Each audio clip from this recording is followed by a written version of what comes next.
بسم الله الرحمن الرحيم. الحمد لله الذي أنزل على عبده الكتاب ولم يجعل له عوجا قيما لينذر بأسا شديدا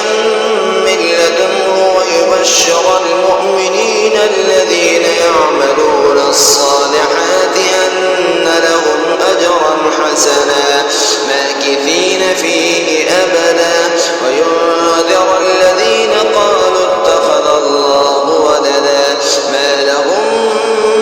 به من علم ولا لآبائهم كبرت كلمة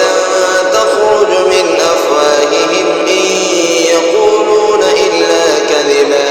فلعلك باخع نفسك على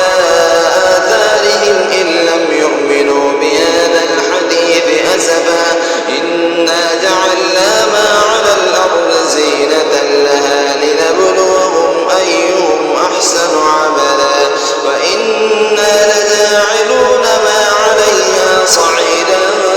جرزا أم حسبت أن أصحاب الكهف والرقيم كانوا من آياتنا عجبا إذ أوى الفتية إلى الكهف فقالوا